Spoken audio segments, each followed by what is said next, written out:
I am telling you, it is the definition between an entrepreneur and an employee. The employee goes to the cliff, looks over the cliff, says, is there a balloon down there? Do I be safe? What happens if it hurts? What if I land on my neck? The entrepreneur, they said, we need to jump off the cliff, backs up, and he's gonna fucking run. This town needs an enema. Fuck. Who are you? Where's Commissioner Gordon? Come on, you guys take beat me. You stupid! You don't really think you'll leave. Things change. You got me! Who's got you? Everything changed. And anyone who tells you different is just lying. You know who this is? This is Mark motherfucking Sylvester.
Oh, missed it. Look at that. Motherfucker. No, that was me too. Like I thought I had a little bit more Oh, time. I know. I know. Oh. I won't say anything. Yeah. Oh, so you're blaming me. So it is my fault. Proof is in the pudding. Oh, okay. Yeah, Well- but it's okay. First time's for everything, right? Like it was cold outside. Yeah, I was in the pool, you know, Yeah. that kind of stuff. You gotta have those Yeah. kind of excuses, you know, legitimate. I do it day by day. Legitimate Day excuses. by day. Yep. How No, you they're been, just man? they're justifiable answers. That's true. Yeah. No, I like that. How you been, man? It's been a second. Doing good, baby. Went up to visit the family. Got to see some. It was good times. Yeah, you know, just doing some good shit. Let me just say that much. All right, But, I have to clear something up though. About what? You know, since you know, because you were sick, right? So you missed the Oh, Spawn yeah. review. Yeah. 2 weeks in a row, I think. So you missed the Spawn Yeah. review 2 weeks in a row. You were sick, and we were talking about it the other day. Yeah. And Kayla, I Mm. think, said that she broke the news that you were sick because you said you ate some bad seafood or something. It was gnarly, dude. Okay, now, no, that's right. You told me that, but then Kayla said that you might have been seeing some ladies. So I was just wondering. Whoa. Well, let's yo. I was just saying. I was wondering. Whoa. We're not putting my personal business like that. Because I You- family members that watch this, and I like to I like to keep. You're ruining the joke. All right, go for it. Oh no, you ruined it. No, go for it. I'm with the Well, shits. can't now. Yeah, I can. If it's a ha No, well, because I set it up. Now the punchline is going to go. go for it. I'm with you. No, I'm I with you. can't do it now, man. Just do it. Now I want to No, I'll know. have to do it. We'll have to do it later. We'll have to do it fuck. on another one. Do it Alright. on another show. Okay.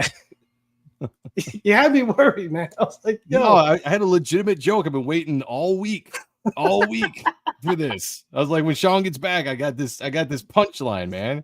Okay. All right. Well, Wait, ruined that. did you thought like my pullout game like was failing?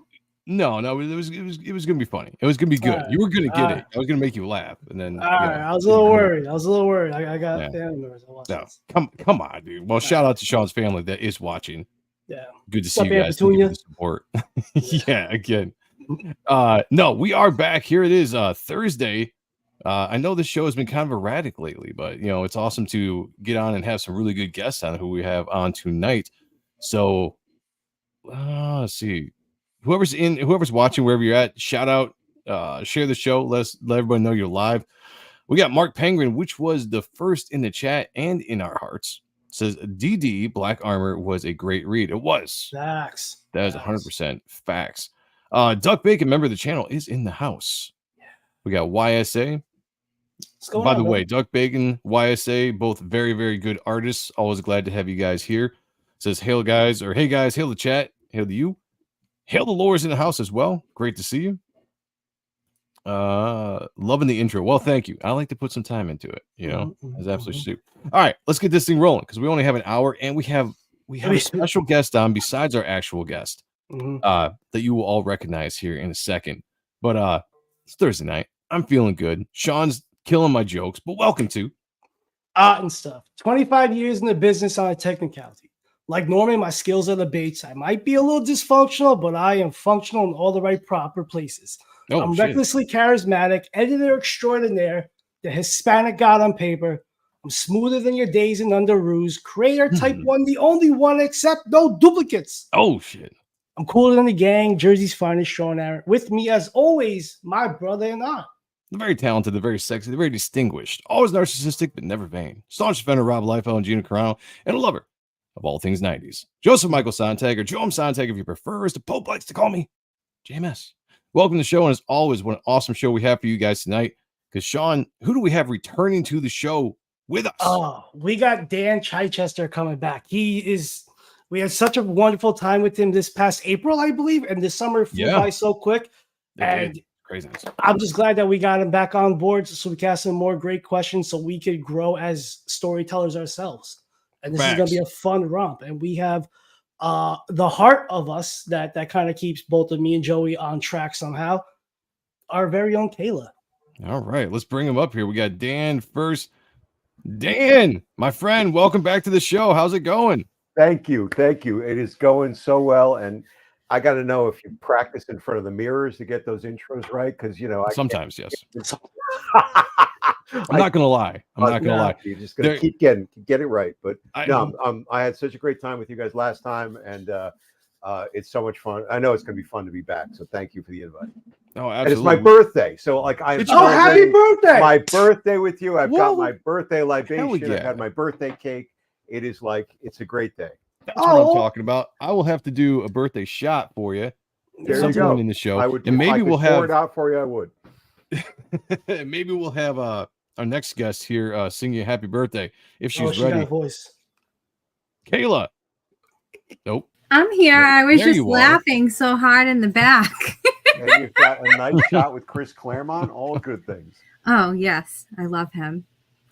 I love him so much. He was everything and more. Oh, I know. She loves everything and more. She loves him so much, Sean, that we're doing the Spawn review on Monday, right? We're talking about Spawn. We're talking about Spawn toys. Right. Kayla jumps on to talk about supposedly Spawn, and then goes on a 5-minute rant about Chris Claremont and the X-Men. And I'm like, this is not the right show. Not? Like, this is the Spawn review. We're talking Spawn here. Come back and we'll talk another time about the X-Men. But it's Chris Claremont. That's true. That is true. Got Edwin in the house. Hail the Lord is saying happy birthday. Yes, indeed.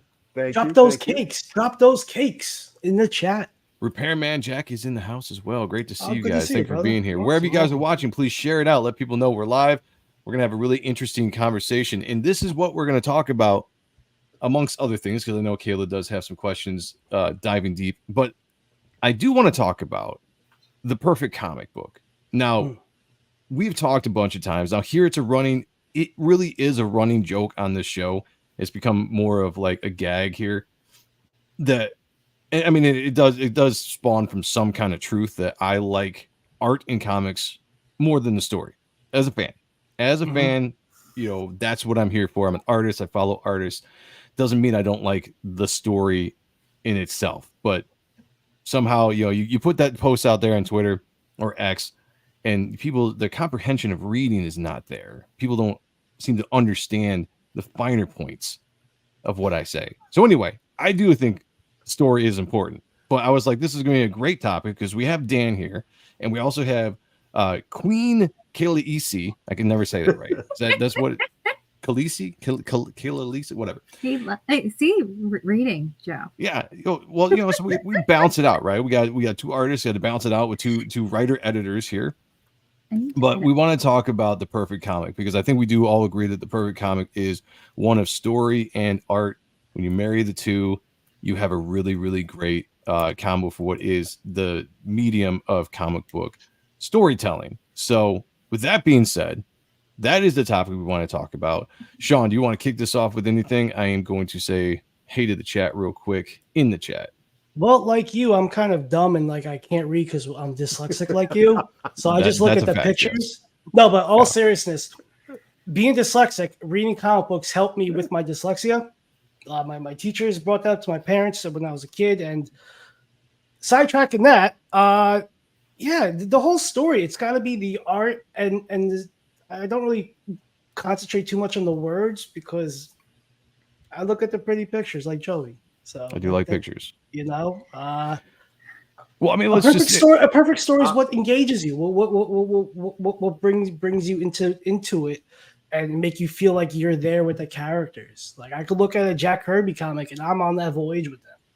I'm chilling with Thor. Like I'm looking up Galactus's nose. So. But I'm gonna jump in. And yes, go for it. My editor's hat on, first. And I'm going to just say the perfect comic is a combination also of the other elements, right? You've got also the coloring, if it's a color comic, and the lettering, because that is the combination of all those elements that work together. And you can have anything in there that's a flaw, and it's going to upset it. And the story can be the words. It could be, how I used to write my worst days, where I'd go on and on and on and on and on, and or it could be, where I was more focused. But you can also be that just drive of a story. You could take, one of the most perfect comics that sticks in my mind is, and I can't remember the issue number, but it was an all silent G.I. Joe, issue. 21. The Snake Eyes story that Larry Hama did, phenomenal. And but the story is coming out of, influencing the artwork, right? But it doesn't require words, but it requires structure. You said, jokingly, Sean, looking up, Galactus's nose, but at some point, in the decision-making process, somebody says, hey, that angle is going to have an effect on the reader. But it is that lettering, it is that coloring. I mean, lettering will kill a comic in my mind as fast as bad sound will kill a movie because the lettering, has to be there. It's got to look right. It feels right. It draws the eye. So it's all those elements. Absolutely. Great points. Great points. Yeah, it's true. And the silent G.I. Joe story, why that worked really well is because there's great sequential art. And the sequential art is a storytelling form on its own. So whereas if you were looking just at splash pages the whole time, I don't think it would have had the same type of feeling. You would have needed words. So that's my comment. Hey, Lewis, I think it's hard to have the perfect comic because no one is going to agree on everything in the book. I mean, that is absolutely true. I mean, there is an element of the individual reading it, that comes into play. I think just in general, we can agree that, for those of us that love comic books, whether you're here for the art, you're here for the stories, you're here for both, something that makes it very intriguing and keeps you around is one, phenomenal art that's going to visually pull you into the story because that's what comics are. It's a visual medium. And then the story that is absolutely going to keep you there. It's intriguing, whether it's dramatic, whether it's funny, whatever it might be, the essence of how good the writing is, which we absolutely see today because there are so many, not only in comic books, but in TV series, we see all the time, just a lot of bad writing out there where I almost feel like people have become more formula based in the way that they write, based on kind of like this formula worked. Let's follow this formula. Let's do this, blah, blah, blah. Instead of really just going out there and trying to write a story that's a personal story, or that's you're actually expressing something in a way that is interesting and unique and really pulling in the readers. I'm not a writer. I do write. Yes. I don't consider myself a writer. It's not really where I come from. But so I can't sit down here and say the proper way of writing, which, Dan can, Kayla can, those that studied writing that probably took classes for it and all that kind of stuff. But I can definitely tell you what is good and what's bad, based on how it draws me in or how it connects me with it. So, I mean, Go ahead, Kayla. You got something to say? Well, no, I think that's like, I think really anyone can say anything is good or bad because it's all a matter of opinion and preference. I know for me personally, when it comes to comics, the art might draw me in, but the story is what keeps me spending my money and keeps me invested. If the story is not up to par with what I'm seeing for the art or better than the art, because I'm very story driven, I'm not going to continue to spend my money or even have anything to do with it. I'd get a picture book. Yeah, an art book. And honestly, I think it's probably more like that than what my opinion is. You know, again, because I look at things through an artist lens, right? You know, like what I'm following are artists. You know, so I follow just art. You know, like that's what personally, what I like about comics. But when you follow that art, Joe, you know, you're following. I mean, from as we got to know each other a little bit, you're following it because that art is making that storytelling impression. You know, what Kayla, exactly. The opposite of what Kayla is saying in terms of that splash page stuff, because we can pick up, art books, with great pinups and covers and cover galleries of whatever. Yeah. And wow, that's terrific work. It's exciting. When I was editing and I would be at conventions as an editor and people would bring up portfolios, and say, can I get a job or what do you think of my stuff? And I wouldn't give anybody the time of day almost when they would just bring a portfolio up of covers and splash pages. Like, this is not what I'm, but so what you're being drawn into, even as you're over indexing a little bit on saying you're drawn by the art, I think is you're being drawn by that storytelling and that artist's ability to craft story, right? In that visual beats and the emotion and and the moments that they're pulling out. Yeah, 1,000%. I think when people take a statement that I might make where like, I like the art, I'm here for the art, not the story kind of thing. I think people misunderstand what I'm saying, because it's just a general statement. But you hit the nail on the head, and I've said this 1,000 times on this channel, that the reason why I like comic books so much and why I don't feel the need to have to read all the time is because the sequential storytelling is so good a lot of times that I can get a sense of what is going on in the book by just kind of skimming some stuff, filling in some things here or there, and get a good sense of the story. But then I'm brought in just because of the way that the storytelling by the art is done. And that's just a me thing personally, right? Because I don't know, that's just I'm just, it's like watching I guess I can't really describe it. Actually, it's a lot different than anything I can think of. So example wise, but yeah, I agree 1,000%. It's still the storytelling. It's still the writing of the book, just in the visuals that I love. So 100% I agree. I think when it comes to you, Joe, it's more you're an artist, so you're drawing inspiration from what it is that you're flipping through. And your mind, how your mind is working is, how can I convey something like that, similar, or create that kind of feeling, or, that's a technique I should try. I think that's what it is for you. Because 100%. A lot of artists, I think, are a culmination of all their different, and writers as well, too. We all take things from what we are inspired by or influenced and kind of create our own thing with it. Of course. So I think that's what it is, why Joe is very like, it's the art. But he can't read as well. So I can't read. When people read Joe's book, they're going to be very surprised, and I can't wait for that.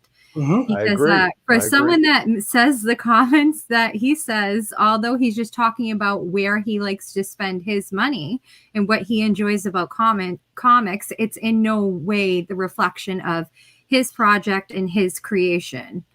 So I agree. I called bullshit on him, but there's this weird tendency, which I've noticed more. It was a comment a couple days after, you made that comment, Joe. I think there was something about, I guess, a new X-Men comic that's coming out, and they were showing. I used to going back to some old costumes, like some big bold X costumes, and it was from some trade. The Great Morrison organization. Exactly, but that's what it said. Morrison, The Grant Morrison costumes are coming back. Yeah, and for it's X-Men like, 97. and it was like, but it's not. Grant's fabulously talented, right?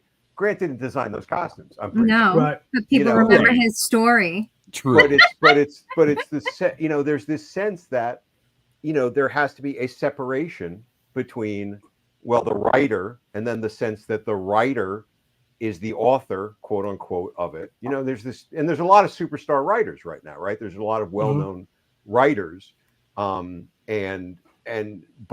think it is, I feel like a real dichotomy, especially when something like that, like the Grant Morrison costumes are coming back. Grant didn't design those costumes, as far as I know. Maybe he had a sketch, maybe he had an idea, but it does not become then the visual look or everything that carries through, if indeed those work as a look for the X-Men. Yeah, I think it was Frank Quietly that might have created the costumes. Yeah. Yep. So I think because Grant Morrison was a consistent person writing that series, I think that's why it gets known as that, because there were quite a few different artists on that run. Mark Silvestri did some issues. Which is my favorite, obviously. Ethan Van Sciver did some issues. There are a ton of other people that did the artwork on it. So I think that's why it just gets labeled Grant Morrison for whatever reason. But I believe it was Frank Quietly. And actually Alex Ross did some designs as well too that weren't used prior. And they were absolutely gorgeous. And I'm like, why weren't they used? Yeah. But yeah, it's very costume design interesting. is an interesting thing in general. That's like a whole nother story or a whole nother show on just talking about the elements of designing fun looking costumes and then stuff that just falls flat. And again, it goes into the reader, because some people will be like, oh, I love those costumes, they were great, and other people like me, I'm just like, they didn't look like the X-Men to me, like they look like a biker gang, or something. Like it's just I think Quesada was the editor-in-chief at the time, basically, and this was supposed to be a way to revamp the X-Men as a flagship title, pretty much, from what I believe with my knowledge. That was kind of the time I was bouncing in and out of reading comics anyway, when I was doing the band thing. So but looking back, like, what I loved about the X-Men, and this isn't kind of off topic here, but what I loved about the X-Men back in the day, whether it was Claremont or in the 90s when I was really reading X-Men at the time, I loved the fact that the costumes really they didn't look like a team when you put them together. They all had an individual look. The costumes, had individuality to them. And I always liked that fact that those individuals meshed together as a team, and not that they all had to dress in a dress code. Like, to me, comics is about the individuality of the characters and not so much like the unification of a team all looking alike, wearing the same thing, but the faces are different, and that's when I saw the Quietly run or the Morrison run, when they had those uniforms or those costumes, it was just kind of like they look too alike, and I think that was my biggest issue. There's no individual aspect to those characters. Yeah, just to pinpoint on that, they were trying to steam off of the movie's popularity from the previous summer. But that's just my 2 cents on that. Was that the timing? Was that around the time? That came out. That came out in like the spring, early summer 2001, where the movie was the previous summer. So they were just trying to bite off of that. Yeah, I think it had a lot to do with what was going on with the story. Okay, so we had E for Extinction that came out, which was a part of that. The man from Room X, I can't remember right now. Imperial, but a lot of this stuff, it was basically a total segregation of mutants from humans. They were really getting into this like hardcore at this time. So the unification of the costume designs was basically to pinpoint them, and they're all mutants, pretty much. Yeah, I do. I think it's that, obviously, but I do think that there's. I hate you. They were trying to play off the movies. What? Oh, I see. Yeah. So Hojo, Brazilian steak. Yeah, that's great. Hojo did bring on topic. He said the original Wolverine miniseries by Chris Claremont and Frank Miller is almost flawless when it's compared to the story and the art. Yes, that's what I'm kind of saying. Like, the things that stick with you that's the mesh, that's the marriage. Like, that's what comics are good. And I know 90s gets a lot of crap because it was very up and down with good story and bad storytelling, filler, and just, whatever, no substance, no soul kind of stuff to certain storytelling, but you had that fantastic art. Which is why, like a lot of people dog the 90s when it comes to, even though I think there were some really, really good, the death of Superman, I thought was a fantastic story. There's a lot of great stories. Maybe dialogue, maybe the scripting was the weaker aspect of it, but the stories were impactful. I still hold. I mean, I still love the 90s. I'm just saying what certain people say. Because we talk a lot about 90s on this show, on this channel, because that's our main influence. Sean is that's when we grew up. But if you go back farther, like Kayla always likes to remind us, you go back into the 80s when you get a little more of the Claremont Lee, Claremont Silvestri, Claremont Byrne, going all the way back. Story and art are much more equal in that aspect. And those were Roy Thomas with Buscema. Yeah, and those were the big eras of people really just, Kayla likes to remind us all the time. Like when you think of the X-Men, you think of the storylines, and you think of the stuff from that period of time. Not so much within the last 20 years, especially. I mean, when you think of the X-Men, you think of, Inferno and all that. I think of you think Executioner's Song. I think of you think of the Dark Phoenix saga, because the Dark Phoenix saga changed comics. It is an iconic storyline.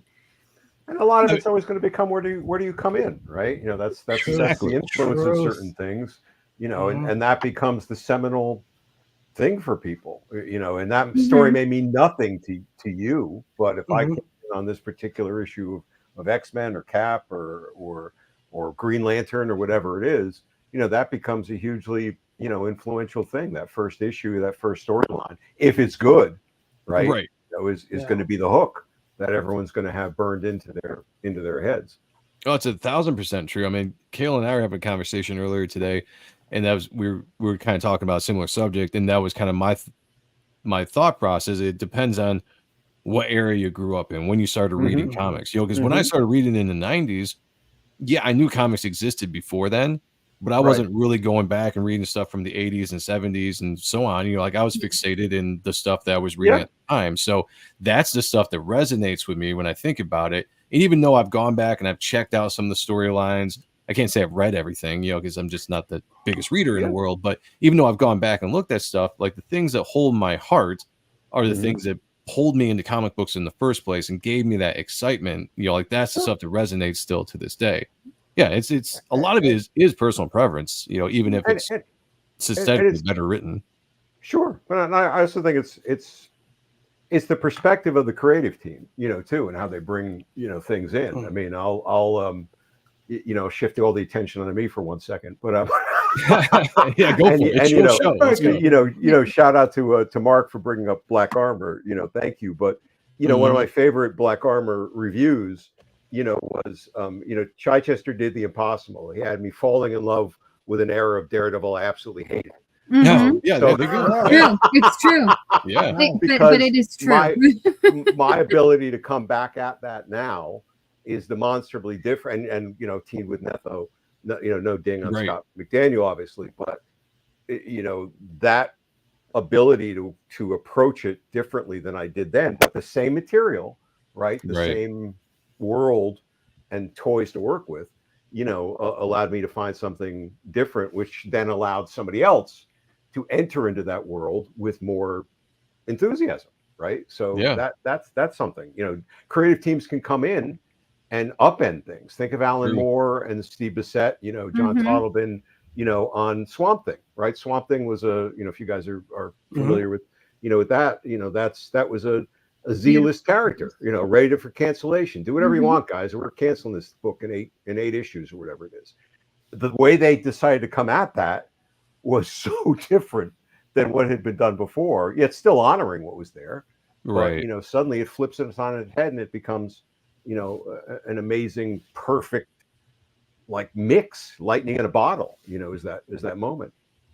When you say something like that, I know Kayla probably has a similar question to this, so I don't want to steal her thunder, Kayla. So what I'm about to say, if it's similar, go ahead and just jump in and take over the question. But when you're in a situation like that, right, and you're taking over, you're honoring honoring the character, honoring the stuff that came before you, but still have the ability to do something new and unique. You know, like how is that something you go about doing? Is that Yeah, that's something my whole similar that you question, had, Kayla? Joe. Yeah. Well, go ahead and ask it. You know, like it's just Well, I no, just no, want to play off it's it because basically the same thing, but yeah, just while go ahead, take it. remaining respectful to the origins and to the original base of fans, and then pretty much, you know, being able to change it and adapt it for a new set of fans, because there has to be a middle that's drawn. You know, some people are more concerned with that than others, right? Some people know the prior creative team personally or professionally, right? And they may want to honor what they've done, you know, or you know, draw it through or be respectful of, you know, the pieces. And some people just want to blow stuff up, right? You know, I'm gonna do, this is my book now, and I'm gonna do whatever I want. So I don't think there's a formula or a perfect way of doing it. It's what do you appreciate of what you saw before that you think is something that you can build on. You know, there were things when I took over Shield that I held on to because I thought the editor wanted me to hold on to them, and I was not smart enough to ask, "Do we really need this?" Because they were baggage in a way, but I made them work, and they became sort of interesting for me. You know, whereas you know one of the things I did with Fall of the Kingpin, you know, with Lee Weeks, is, you know, I took elements of little things that Miller had put as asides in Born Again and said, well, this is a hook. This has never been built on. Let me play off this. Let me play off this here. Let me play off what Andy Nocenti set up in with Typhoid Mary, you know, and her, you know, broken mind and her, you know, two-sided relationship. You know, let me play off that. So those become things that you want to build on. That's the joy of a shared sandbox, right? Of you get to play with these pieces, and I always found that intriguing, right? You got this big toy box to play with, as opposed to want to just blow it up and make it all about me, because ultimately it's I'm gonna be gone at some point, and those characters will continue. Right, because that's kind of the Ryan Johnson effect, right? You know, with the what was it? What was the middle one? The Last Jedi. Yeah, you don't like? Do you like that Last Jedi, or you don't like the Last Jedi? I don't like it, you know, because it to me that's kind of what I think. You know, someone came in and was like, "I'm not really following what came before me. I'm going to do kind of what I want to do," and kind of blew up the whole thing.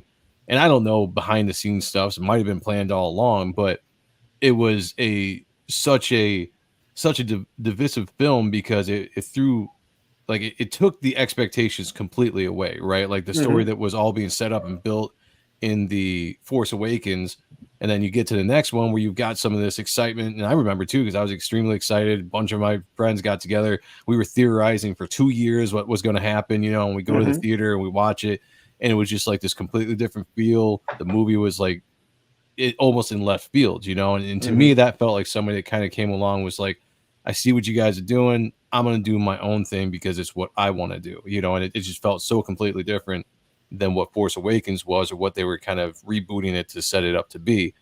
You know, so that's just a correlation I just kind of draw from what you're saying. New team comes in, taking it over, you know, and maybe goes in a different direction. I don't know.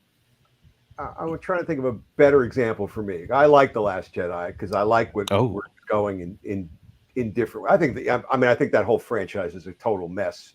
Just in the sense of you've got all them. I mean, we can agree on that probably. Yeah, you know, you got all the money in the world. You've got access to all the tools, the best filmmakers, the best talent, and you tell me you can't plan out 3 films, right? That's the biggest thing right there. Without rolling camera, you know, Peter Jackson can make, you know, The Lord of the Rings, you know, and you know, pitch beautifully. Perfect.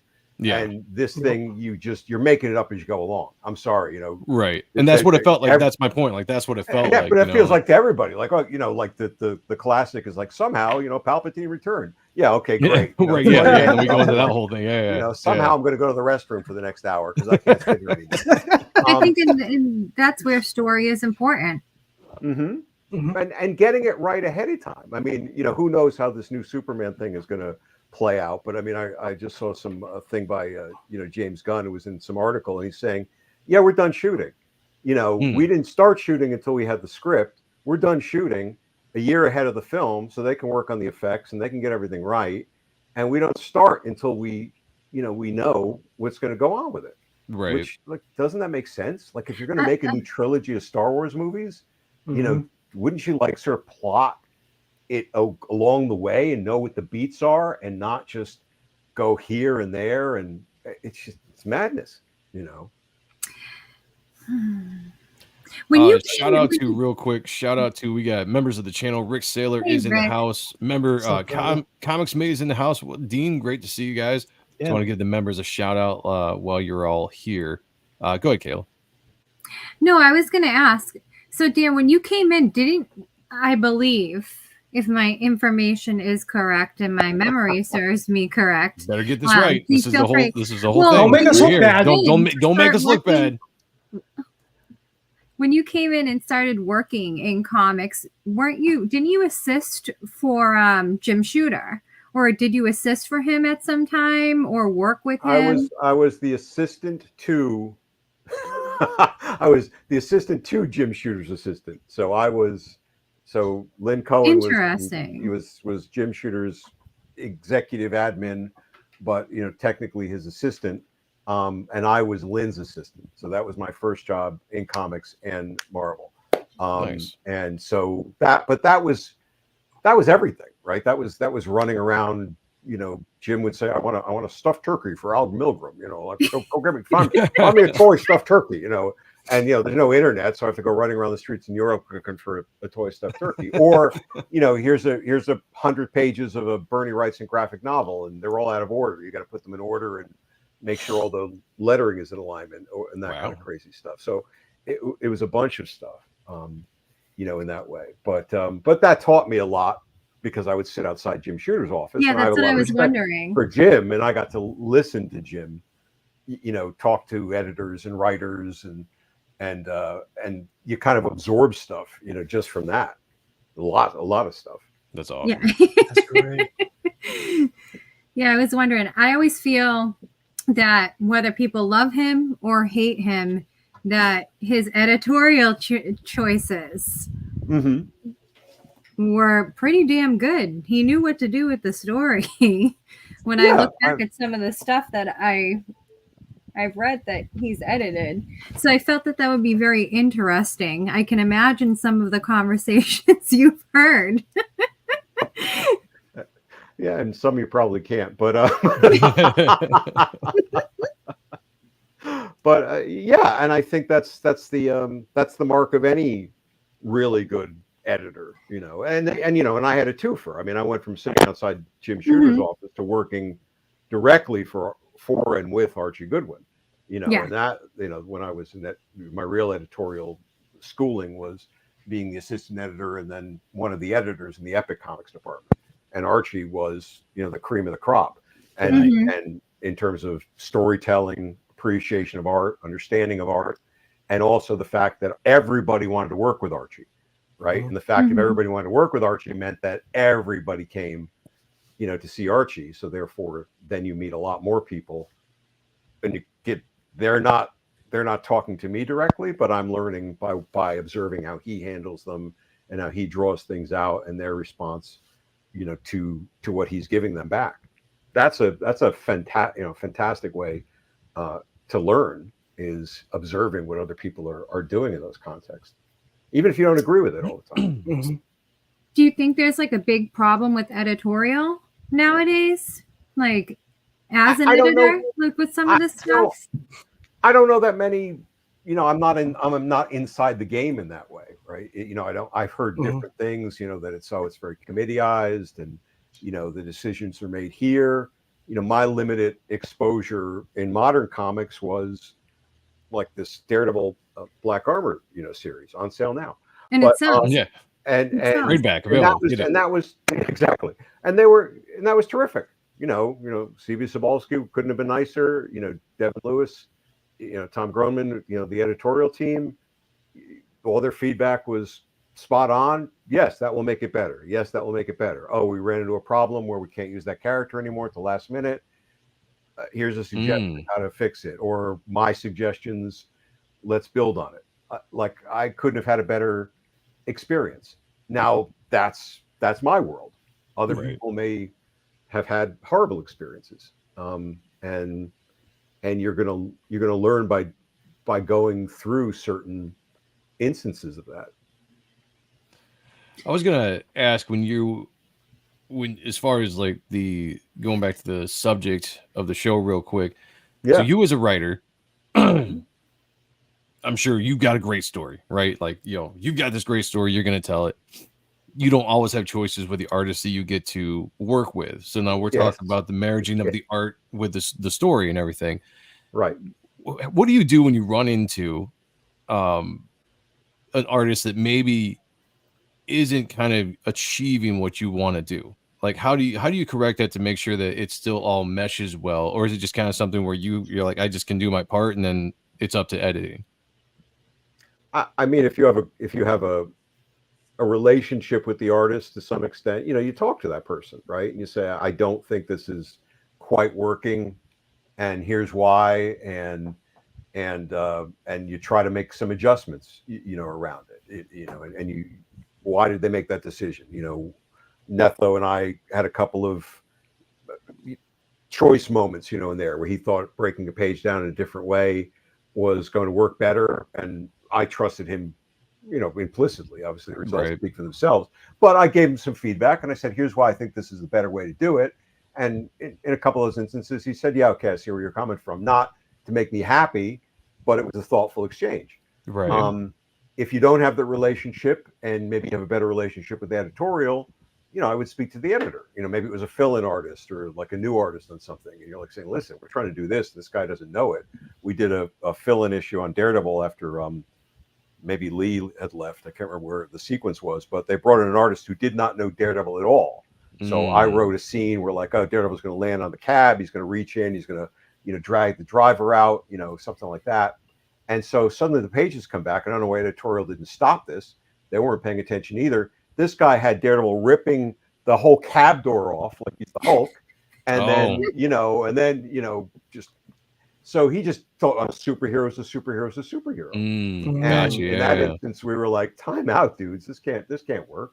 And in one instance, and I won't call the artist out, but I'd written this, I thought, clever reveal. The characters were going to go into a situation, and the art called for looking over their shoulders so you could see, call it the doomsday device, right? Visually, I wanted to see the gimmick, and the artist made the choice to reverse the angle because he wanted to show like juicy shots of the heroes, like a pinup, right? And granted, it was a pretty good pinup, but there's no way that reveals that part of the story visually. And when I called the editor and I said, this doesn't work, he said, "Dude, he's late." You're like, we can't go back. Live with it. Suck it up, Buttercup.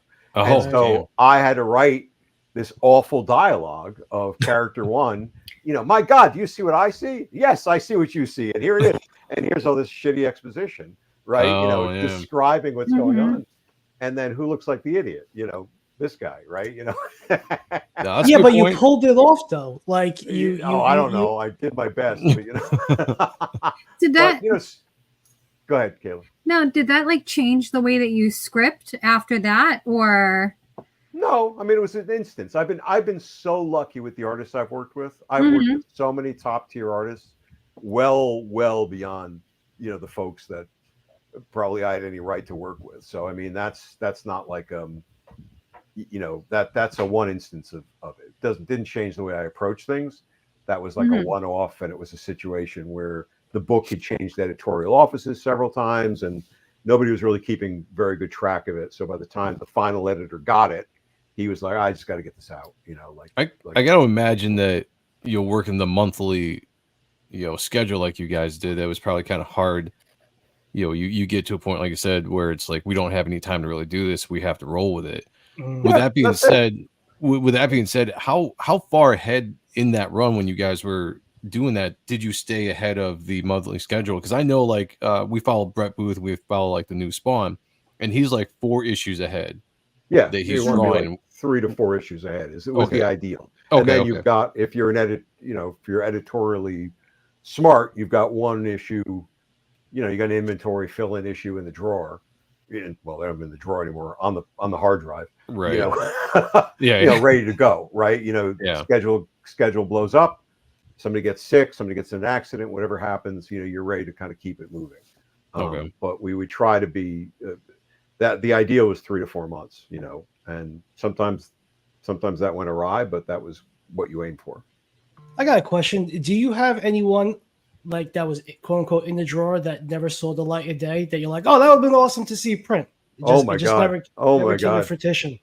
There was a book I did, and a fringe book. I don't know if we talked about this last time. It was called Terror Incorporated, and it was was about this boogeyman mercenary, right? He's like, you know, he's this like amoral character, and he can rip other people's body parts off, and he can use them, right? You know, he's got to carry. He gets the physical abilities of the body part, but he also gets the emotional baggage. Probably the most fun character I ever worked on. Dark and sarcastic, and the original artist on the book was Jorge Zafino, who was, you know, this, you know, if you know his work, powerful, graphically intense, not very commercial at that point in time, but man, he just like delivered. So there's no way you look at it and say anything except, my God, this is amazing. Right. So we had done a 2-issue. Do you guys know the monkey's paw, like the famous horror story, the monkey's paw? Oh yeah. Yep. So it's like you get 3 wishes on this you know, evil cursed monkey's paw, and every wish you get what you ask for, but it has awful consequences. So we did a 2-issue variation on this as a fill-in, you know, with terror and some supernatural stuff and these different characters, and it turned out really great. Jorge did the entire art, right? It was all done.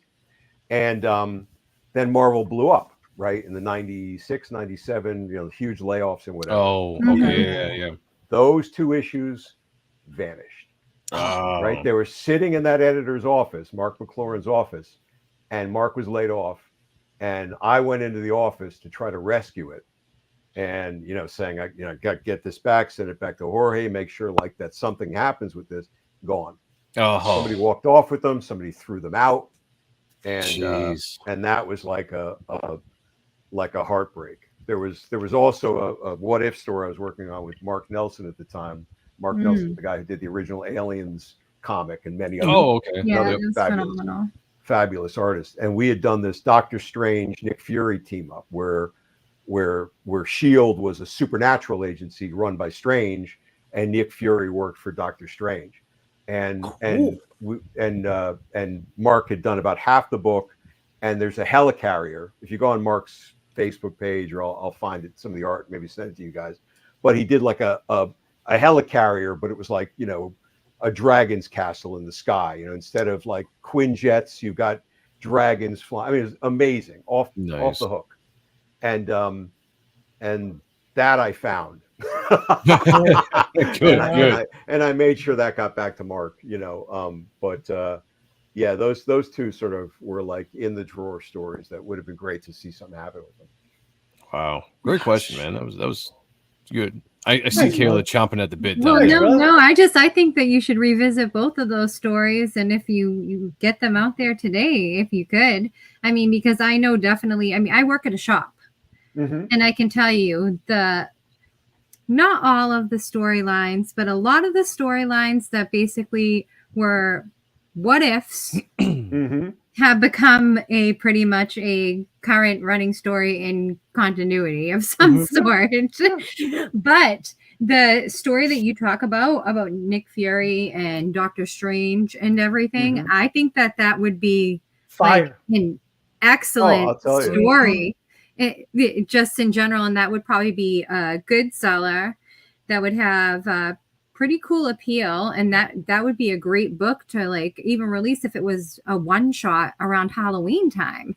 I think that should definitely be revisited. That's a very cool concept, actually. So yeah, I think. Thank you. Yeah, I think you need to bring those out. So, all I have to do is get CB to say yes. Right? Yeah. I can yell at him. Yeah, Kayla's good at yelling. She browbeats people. She gets things done. Trust me. Hey, shop numbers don't lie.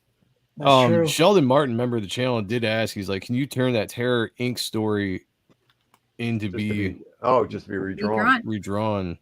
It's a good question, and maybe there is some magic around that in the sense that I had a huge hard drive crash in like 2001, and I lost almost everything I'd ever written, like all my original scripts, all my original plots. I would lose my mind. So back up, Kate. Always back up. And now I have 3 like hard drives simultaneously backing stuff up. But oddly enough, for whatever weird reason, I do have those 2 original plots, and it's one of the few things I have left over from those days.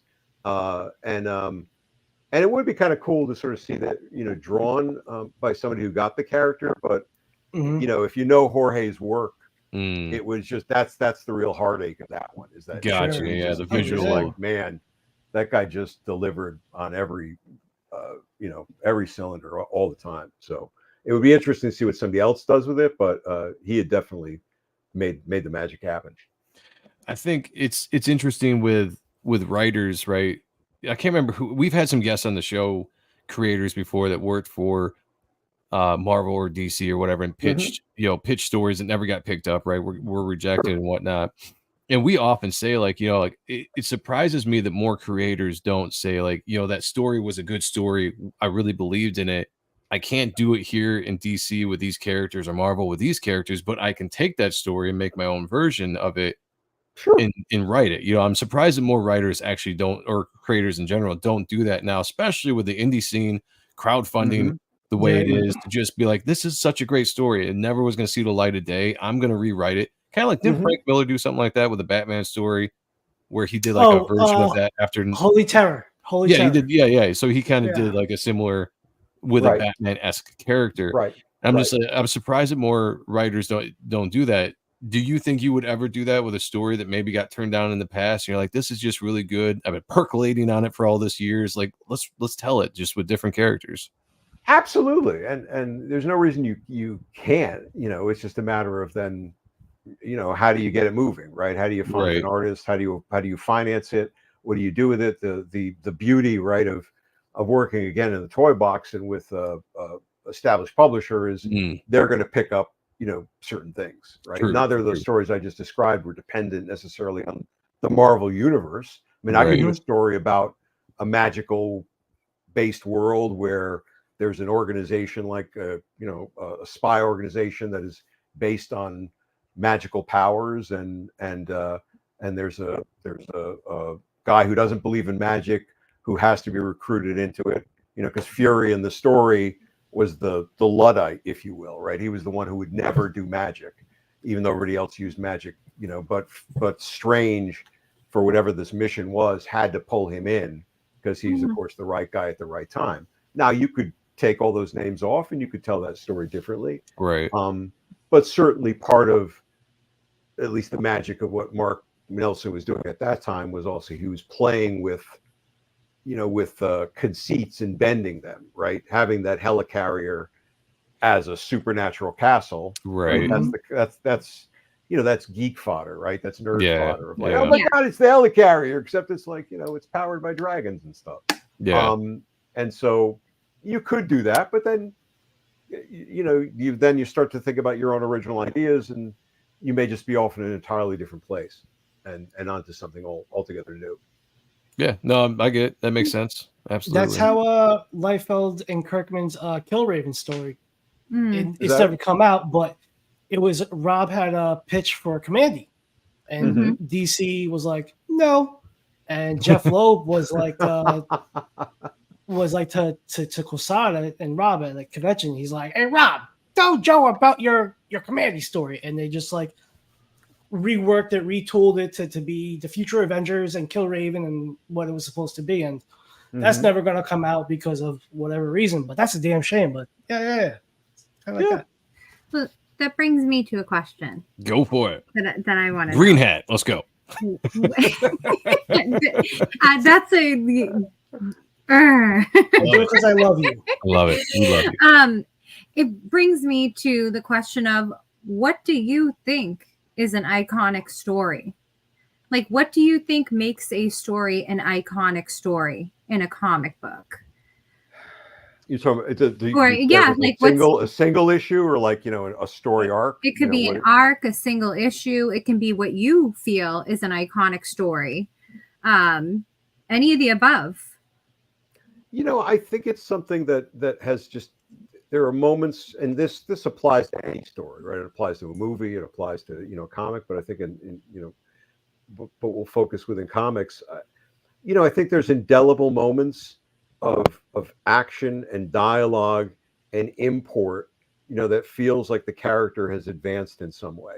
You know, not just like, wow, that was a really cool action scene, or that was a really cool like comeuppance or something like that, but that there are just the moments that land, you know, throughout, that draw you in and really nail things. You know, there's a Batman story that to this day, I think it's a single issue story, and it's probably just, you know, so full of tropes, and maybe it wouldn't make the impression on me now, but I think it would. It was a Denny O'Neil, Neil Adams story, you know, big surprise, and it was a haunted house story. You know, big horror fan, and it's this one they find. You guys might know it. You know, it's like there's a vampire story, right, or some kind, and like and Batman keeps trying to defeat the vampire, and finally, you know, figures out the heart is hidden in a secret clock, you know, in the house. And it's just the mood, the menace, you know, Batman, you know, going into this, you know, this haunted house. You know, you can imagine these two guys just building everything about it, and then finally, after all the trying to defeat him, recognizing through his detective skills that's where the heart is hidden, you know, and nailing it, you know, right at that moment. You know, though that just hit every moment for me. And, is it this one here? Yeah, it looks like it. Oh, Yeah. That's it. Yep. Nice. Yep. Yeah. That's a lovely. Nice. Sorry to glare on my phone. I tried to take off no. I had a feeling by how you were describing it. But you know, I think it's, you know, it's sometimes it's an intangible thing. I don't think you're gonna get like, you know, Wally Wood's 22 panels that always work or something like that. That just sort of like gives you like, oh, here's the formula. There's no, you know, ostensibly, I guess there's probably like a save the cat, you know, for comics. But I would not want to use that or work with that. I just think there's a kind of a sense as a creator and as a reader, you know it, you know, you feel like it's working. And if you don't challenge yourself, you know, to, from a creating point of view, you know, to really make sure that it all feels right, you're leaving something on the table. You know, it's really important. Can you just for people that might not know, and I actually just came across that term not too long ago because I'd never heard it before, but can you explain the whole save the cat theory, or not theory, but just aspect of what you're talking about, so anybody that might not know that's watching this can understand? It's a Hollywood, you know, formulaic, you know, structure. It started off in Hollywood, and now it's gone to, you know, a bunch of different approaches. But it's you know, somebody took a bunch of the most successful films and basically broke them down by the beats of what happens in certain points by certain pages. You know, so it's another variation on like first act, second act, third act, or for a long time in Hollywood, it was the hero's journey. Right. It's Joseph Campbell's structure. You know, make sure you know, your hero, goes out on a quest, and make sure he encounters a mentor figure, make sure he encounters a wizard. Save the Cat was another version of that, which broke down a bunch of successful films and said by certain page, these certain things have to happen. By this, point in the story, you have to save the cat. You know, by this point, you have to do this. And there's truth to that, right? You know, it's not like it's BS. Right. And so if you follow this, you know, and if you know nothing about storytelling, or you feel like really maybe scared, you know, about your abilities, sometimes it's great to have a kind of a roadmap like that. There's nothing wrong with that, right? To sort of look at those sort of things and say, all right, I want to make sure these elements are in my story, and then see how they come together. But if you just, you know, say that I have to do that, that becomes, I think, very rote, and not necessarily even just for the story, but for yourself. Like I'm a big admirer of Joseph Campbell, and the hero's journey was one of the definitive, books I ever read, and I believe very much in that call to adventure and that sort of structure. But there was a point in time where I felt like, oh, I've got to do this story in this way. There has to be a villain who acts like one of these archetypes. There has to be a moment where somebody has this reversal and this realization. And then you spend so much time crafting where the grout goes in the tile. right. Yeah. You know, you've forgotten the beauty of the whole room. You know, where now I'm much more like, I feel like I've got enough base knowledge and that I'm a lot more organic. And then I go back in and I make sure that it works. Right. No, that's a great explanation for it. I there's probably, just like me, a ton of people out there that have never heard that expression before. Yeah, and that's a great breakdown. Thank you for definitely putting that out there. I was wondering, you know, like when you talk about, you know, Save the Cat or the hero's journey, you know, like the hero's journey was something I started looking into years back when I was starting to get into wanting to tell a story. You know, I came across that and it made a lot of sense to me. So I started kind of paying attention to it and stuff.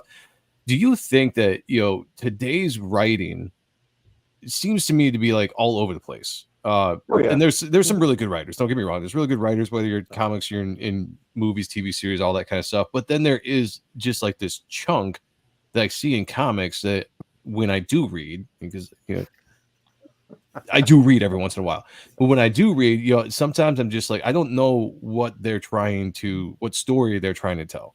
Like, I don't know what you're trying to get me as the reader invested in.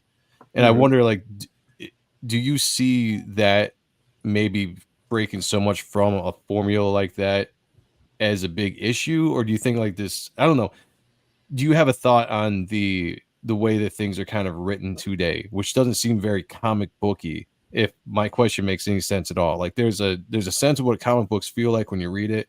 And then there's a sense when you read it, you're like, this doesn't feel like a comic book, even though it's pictures and words and all that kind of stuff. You know, I don't mean to oversimplify this, but I think it just comes down to good storytelling and bad storytelling, right? And I think there was bad storytelling in the 90s, you know, in the 80s, and great storytelling, and, you know, very good storytelling. And I think there's the same thing now. I mean, you know, I pick up a lot of comics, as you guys do, and you know, there's some that are just like breathtakingly amazing. You know, that are what was Kill Lock. You guys know this one, Kill Lock? I don't think so. Hang on, let me make sure. Is it a new? And I know there's the internet, Kayla, so like I can look this up. And Livio Ramondelli is the creator on it. And so Kill Lock, I think there's 2 volumes of it, and it's these 4 robots. It's a totally robot-based society in some kind of futuristic or, you know, spacefaring existence, no humans, and these 4 robots have been accused of a crime. They all come from different castes, and they are linked together, and they have to stay together. If they separate, they will all self-destruct. And there's just so much wild action and so much laugh out loud humor and bizarreness, and I was like just totally blown away. And it doesn't follow, like I would think, normal conventions, and it just became like one of my favorite, you know, books. And I knew nothing about it. I just said, looks interesting. Let me check that out.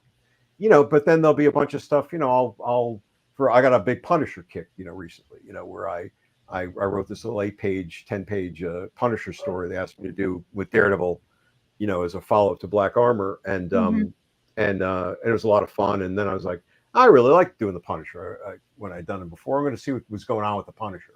And I've read all this Punisher stuff. And I think most of it's crap. Okay. I was like, I gotta hold my opinion. Which I'm like, you know, some of it was good, some of it was really solid, you know, but a lot of it was like really just bad storytelling. And I'm not going to call out any names or but it's just like, man, this is just the pacing's off, castle's off, the action's grisly. That's not a problem, but it's like there's just, you're not nailing it. You're not doing anything here. And I think that is just bad storytelling. Now, was that person incapable of doing that? Some of these people have names you'd recognize. So maybe it's just not the right fit for them, or maybe I'm not the right reader.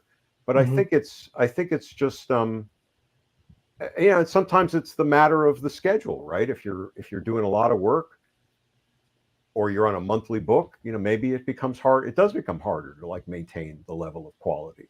I can imagine that. That's something that's just like, pulls you in. But I think there's, you have to be able to step back from the work and be very, very judgmental, or have a very trusted confidant that is going to call BS on you, or say, you're 80% of the way there. You got to fix that and that, and be okay enough with like, yes, you're right.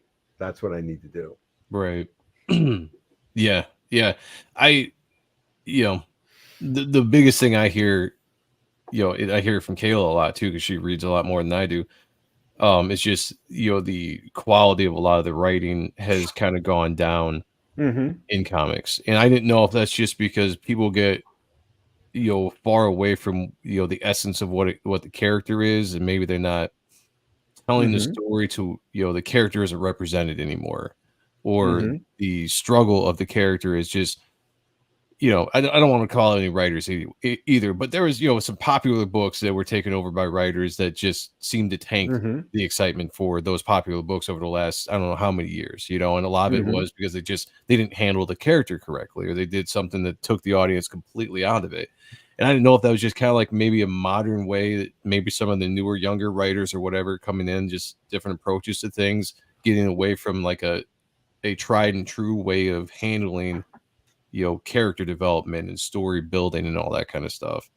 And it could go back to what we were saying at the beginning. Like, I'm coming in on this book and I want to make my mark on it. My mark is going to be this. And I've been thinking about writing Daredevil forever, and I'm going to do it my way, or whatever. That was not my approach. I'm still shocked they gave me the book.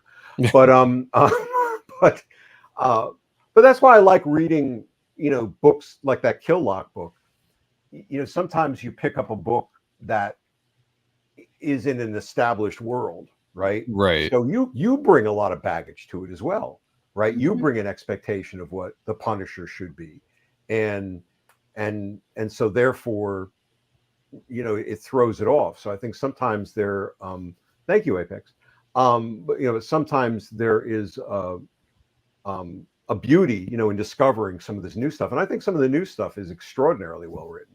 Things that I did not know about at all. Right. I just picked it up off the shelf or a digital shelf, and suddenly, like, I'm totally drawn into, a very, very cool story. I didn't know anything about Sweet Tooth before. Such a great book. The show came out. Like, this was, and I didn't even know there was going to be a show. And I just picked up Sweet Tooth, on a lark, and I love Sweet Tooth. I thought it was like, it's clever phenomenal. and cool and warm and charismatic and just like, this is really well done, right? This guy's going someplace. I bet this Jeff Lemire guy is going to go somewhere. Not knowing that Jeff Lemire was like, already super well established. To me, he was not. Gotcha, like, it's like, this is extraordinarily well crafted. So, it's true. I think with books that are in the big two, as someone that works at a shop, and I hear a lot of people talk, and I've spent 14 years working in a shop, and I'm a second gen kind of nerd. So I've been in like a shop my whole life pretty much, and my dad collected. That's how I was exposed to the books that I was exposed to. There is a certain expectation when it comes to certain characters. And I think that there is a little bit of people changing things so drastically about the character that the character becomes unrecognizable to the readers, and it loses some of, I'm trying to put this in a way that's very respectful and not like and so I don't come off like a bitch here. And it's promoted, and there's a huge, like, comic sales are not what people think are comic sales. Manga is kicking comics ass right now. It's because manga is, yes, there's art, but it's very story based. They stick to their stories, their formatting, their price point. There's a lot. I don't want Sean to hold up the red hat at me. I was just going to say, or the squirrel will pop up. The squirrel video. There's a reason why, and it's the stories with manga and how people are talking about things, and the story is all the way straight through. There is a beginning and ending. You know what to expect from the characters. And if there's like a side story that's coming out, it's still the same, pretty much like it's the same character. They don't change the formula or the heart of who the character is. They change the story that's going through, if I'm making sense. I'm trying to think of how to short form this because I feel pressure and feel like Sean's going to wave up that red hat.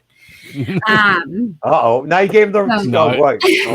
But I just do it up. It's just something that I see, and there are books like, I think there are some stories that would be better if it was a brand new character in a new universe and not a particular character that already exists, So I think that is some of the issues. When you have established characters, there's only so much that you can do, because even newer readers, they know about the older stuff that exists, if that makes sense. It does. It totally. And I think that, again, that's a two for there has to be a middle ground that isn't being hit. It's like there's a disconnection someplace. Right. I think you as the creator have to honor certain aspects of what makes the character special, right? That's part of why the character exists. But the reader also has to, there are readers who come into this thing, like it's sacrosanct, right? Like, you cannot change anything, or I will be so furious at you, and they'll go off, the deep end of things. But you can't bring all your baggage to it. You have to be open to the experience. If the experience is well executed, the perfect comic, right? I'll bring us back around. Yeah. Right. The perfect, if the experience is good, if those indelible moments hit, if those lines hit, those actions hit, those beats hit, those visual, elements all come together, you will be enraptured and you will enjoy that unusual Batman or Green Lantern or, Flash, or Daredevil story, even though it might not be the norm, because it still delivers, right? Whereas some stories with characters just don't deliver because the character has suddenly become an idiot, right? And or decide to become preachy, for no good reason. I mean, I'm not the biggest manga reader in the world, but fortunately there's plenty for me to draw from and learn from it. But I actually find the thing that delights me about it, and I find the ones that I pick up are the weird bits. There's variety too. The variety of everything. Right? There's one I ripped through the whole thing. It was called the Kurosagi Corpse Delivery Service. Okay, so I'm familiar. That sounds actually. It's this group of just losers, and they're mild magical powers. One's sort of like a dowser, and one can sort of like talk to corpses, and one's a sexy forensic expert, or another one's a more like a cadaver expert, whatever. But the book kind of not meanders, it mixes it up between really creepy stuff and the bunch of them just being idiots and never quite getting their business off the ground. And it kind of tells the same story over and over again, right, Kayla? It's like what you were saying, like it's sort of expected, but it's also weird and delightful. I enjoy spending time with them. Yeah. Right. And that's what you also want. That's part of the perfect mix, is you want to, as a reader, and I want to spend time with them. And I get the impression that the creator of that book enjoys what they're doing. Yeah. Right. And so therefore it comes through to me. And maybe sometimes people don't enjoy what they're doing. Maybe they're just doing it. I mean, that's a horrible way to. That's like a horrible way to be. I mean, there are so many great comics that exist. I always recommend everyone read Seven to Eternity. I want Joe to read it so bad. All right, so I'm gonna bad. put that on my list.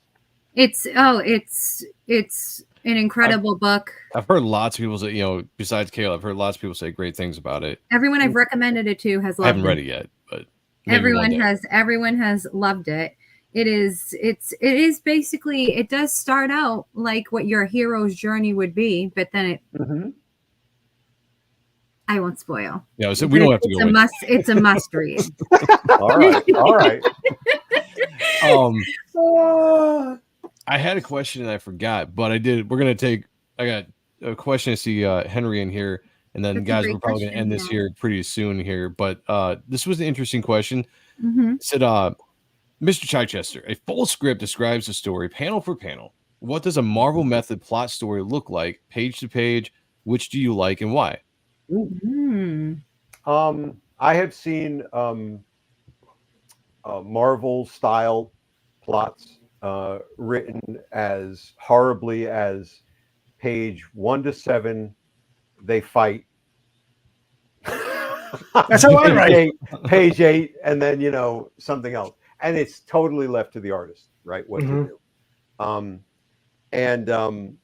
I tend to write much more detailed when I do it in my head. I'm almost writing those panel descriptions. I will still say page 5 to 12, and then I will say, we're exterior, New York City rooftop. This happens. Daredevil jumps down here, does whatever. And in my mind, every little couple lines, a little short paragraph is a panel, right? In my head, I'm pacing it out. So I put a lot of detail in, and I put a lot of dialogue in because I think I know what somebody's going to say, or I've got the sense that this is going to hit this beat. So I put a lot of detail in my plots. But I love being surprised. I love the fact that gives an artist the freedom to then come back and decide, well, I'm going to do it this way anyway, in a good way, not that situation I described before. Right. Yeah.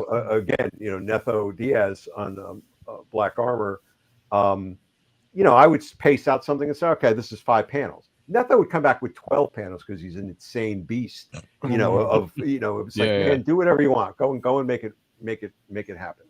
But I think that is a more enjoyable way, even though I put lots of dialogue in and I sort of saw it in my head. I liked it coming back to me with that energy that now I could have a fresh look at it, and I could then deliver on things from a dialogue point of view, or maybe a captions or narrative point of view, to hopefully enhance the story more and draw off of what the artist has done. If I've done a full script, I'm just kind of handing it over and it's all done, panel, page, dialogue.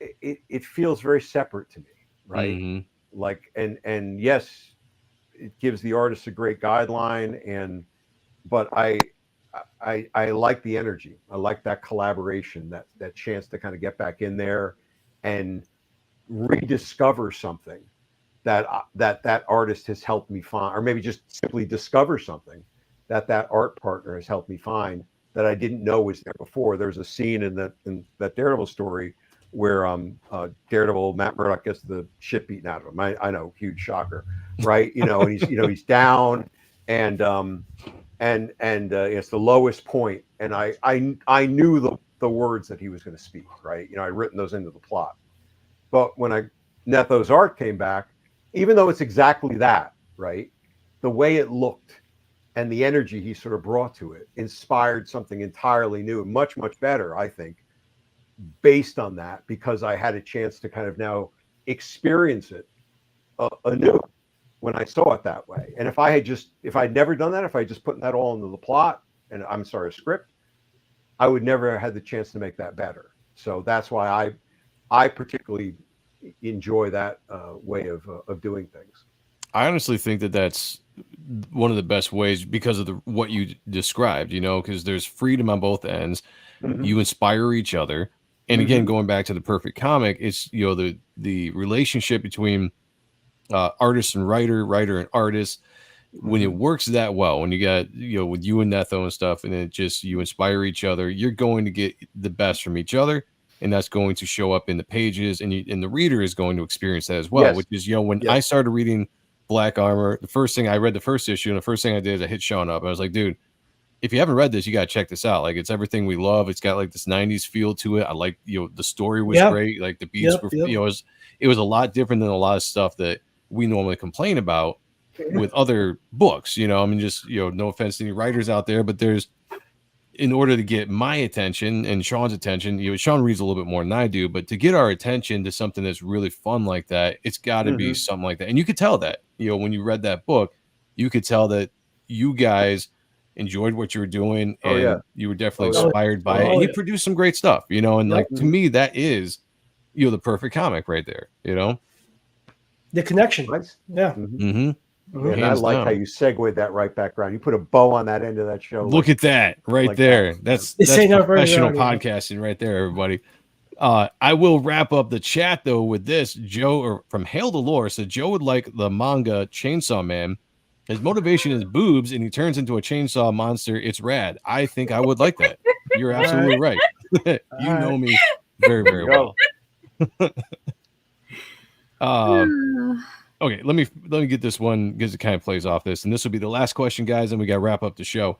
Henry though asks again, using the Marvel method, how do you know that the artist will draw a moment that you need? You don't. That's the thing. But you don't know that with the full script either.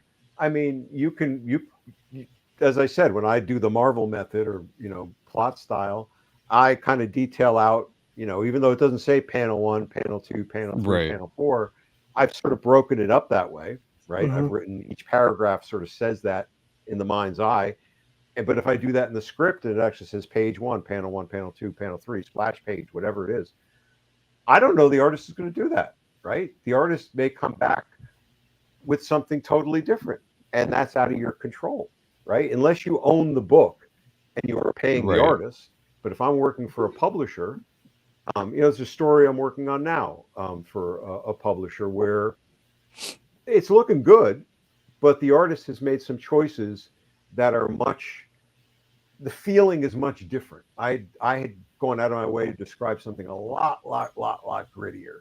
In my mind's eye, that's kind of what I saw. Right. But ultimately, the artist is a lot cleaner, a lot slicker. It looks good, but it's forcing me to sort of now accept the fact that this is going to be this other thing, and it's going to come across in a different way. If I was self-financing the book or publishing the book myself, then I could, not pay him or fire him or have a stern talking to or something like that. But when you're working, in a collaborative thing and you're working through a publisher and an editor and whatever else, you have to sort of roll with the punches. And in this instance, it's like, okay, that's workable. I think if there's a moment where that lost moment is going to tank the story, you can try to call timeout, but if you are not in total control, the editor may say, sorry, kid, you're, well, not kid anymore, but I know it's all product. I'm young at heart, but may say, there's nothing, you gotta make it work. You gotta fix a dialogue or not, and then just hope somebody kind of, gets it. But again, I've been very lucky, and I would say 95% of the folks I've worked with and the comics I've worked on have been with just extraordinary artists who only up the experience. Guys, thank you so much, chat, for the questions. You guys have been awesome as usual. Dan, thank you so much for coming on. Kayla, thank you for coming on and asking some great questions as well. Thanks. Happy birthday, Dan. I was just going to say, thank you. We can't get out of here without me taking a shot in my dirty shot glass. Oh, well. I will say that everyone should pick up Daredevil Black Armor. Yes. If you were a fan of that suit before. So if you don't know about the book, pretty much it's set in the 90s. And he's embarking on a missing persons investigation. And it brings him head to head with Sabretooth, which, fun fact, that's what his first appearance was in a Daredevil book. And some mystery big bad. And you get cameos by Kingpin and Karen Page and Elektra and so much more. But that's just like in short without spoiling everything. But go and pick it up. The artwork is phenomenal. And this story is great. Yep. Shout out to Diaz. And he has an awesome little Funko figure now. Nice. Yes, oh, yeah. Nice. That's awesome. Hells yes. What's the what's the Punisher story that you were there telling was us just 2 months after Black Armor came out, there's a Daredevil omnibus. I don't know, it was a 60th anniversary, and they had like 5 or 6 different teams writing stories, and at the Okay. last minute, I was invited to do a 10 like a 10-page, 8-page Punisher, Black Armor, Daredevil, like, you know, meet cute, you know. So, you know, it's not a. It was just fun to kind of go back in and, you know, have the two of them kind of go at it in a way. So it's a non-consequential story, but I think it hit a lot of nice little beats. Is it out now where they can go Yeah, to the it shop came out. and get it? It came out. I don't know if you can get it like in the store anymore, but it was like, ooh, I'm sorry. Oh, okay. It was number 8. Okay. Whatever run of Daredevil this is, and that was the cover, or one of the main cover. Oh, cool. Okay. Is that Yeah. JR? Yeah. Marvel down. Hold on. Marvel. And it's got, like, you know, the first printing had a bunch of missing pages. Fortunately, none from my story, but which confused a few people. Poor Annie Innocenti's story. I bet. You know, was screwed up, but yeah, you might be able to still find it, or I'm sure it'll be reprinted somewhere. So it Ken should be. Ken Lashley was the artist. Ken Lashley is amazing. Oh, I interviewed beautiful. him at a con, and he was Ken one of my Lashley's great, favorite interviews I ever had. I'd love to get him on the show one of these He's days. great. He's amazing. Dig his stuff. Let's see. So that's Daredevil 8 from the Marvel Now. It's the 60 years, fearless years of Daredevil you were holding up, I believe. Yep. Okay, so that came out, I think it was published March this year, 2024. So that means that should be in the 3-month wall area, depending on most shops that have a 3 to 6 month wall area, or it's in back issues. But because it's an anniversary edition, it still could be out. Okay. Everybody listen to Kayla. She knows what she's talking about. Yeah. If you can't find it, you know, Sean, then, you know, hit me up, and, you know, I'm sure I got an extra copy somewhere. Oh, sweet. Thank you. Yeah. So this is do Dan a favor on his birthday. Well, maybe not on his birthday today, but go out and buy some Daredevil, you know, Black Armor or anything that he's done, you know, for that. So shout out to you, brother. Thank you for coming on the show. Happy birthday. I'm gonna do the shot. Thank like you guys. You guys do the water. Yep, absolutely. I feel like me and Sean, it's like Sean's like Gatorade, and I'm like water. He's like Gatorade. Like Bad boy. But no, you know, please do go out and support your local comic shops. Because don't go on Amazon, because that way the comic sales will be good, and the comic book shop owners, more and more of these companies are reaching out and speaking to comic book shop owners, so that determines the quality of story and books that we're getting. So people are starting to listen. So yeah. Before we get out of here, Sean, were you wanting to share what's down there, or is that just no, please. It's something. I got this piece of art in the mail by a fantastic artist by the name of Chris Wright. He hit up Mark, and he's like, I want to do a piece of art streets for Type 1. And Chris is a good dude. Great dude, like super phenomenal. Like, God bless him. Like, I got the original art in my scanner.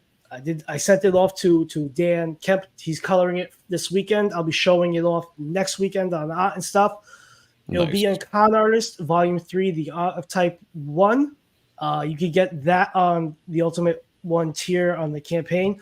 But what I'm going to do with this one is when I go back out to Chicago in February for the JDRF event, I'm going to do prints and just give it out to the kids while they're just coming to the table, or if I'm doing whatever demo I'm doing to do, just as a thank you, because this is so fucking beautiful and so awesome that I just want to get it out to the kids' hands and be like, you can inspire to be this great too. So yeah, this is awesome. Next week we'll have it colored up.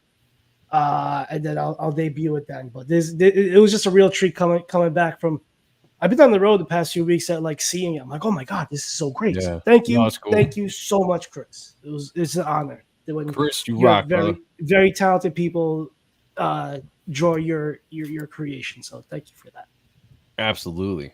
Before we get out of here, just guys, let you know, I know people are waiting for this, and I do apologize, but I want to make sure that this is the best book that you get for the money that you backed it. So this was the second print, the proof print. The Reaper Destroyer came in. I wanted a matte version instead of the gloss version just to see how this feels. I do like the matte version a lot better. I like the way it feels in my hand. I like the way it looks. The colors pop really, really well. So I think I'm going to go with matte. I'm going to get one more physical proof of this from the printers because I want to see a different paper, not stock because I got the paper stock I want, but just a different paper pound that people know out there what I'm talking about, because I'm just trying to get the right feel exactly correct for you guys. I want it to be pleasing when you read it as far as how you feel in your hands and all that stuff, because to me, reading comic books, that's part of the experience, is the feel in your hands and everything. So I'm going out of my way to make sure this is the best it possibly can be. But when that's done, we are going to be heading to print, and we're going to be getting this book out as soon as we possibly can once that actually happens. So the supplemental is done. That's all done now. So everything is completely done and ready just to go to print, and we can get that out there. I just need to make sure that this looks the best in your hands that it possibly can. So shout out to all the backers out there. I appreciate you guys. Just a little bit longer. Be patient with me. We're right there at the finish line, and we will get this thing out. So, and I will chime in because Joe was good enough to let me have an advance read. It is a rip, and anybody who's backed it is going to get their money's worth, and push it to other folks because it is a fun book. Thank you, Dan. Appreciate it. Yeah, that means absolutely so much to me. And you guys might actually see when you read it that, you know, I do care about writing. I do care about the story. That's what I mean. You know, you talk a good talk. All right, everybody. We're going to get out of here. We will be back at 9 p.m. on Monday for the Spawn review and Appreciating Comic Book Art live at 10:15 following that. So be on the lookout for that. Until then, thank you for joining us. I will say this as I always do. Be good to each other. Take care of one another. And as always, picture me naked. I'll talk to y'all later. Peace. Look at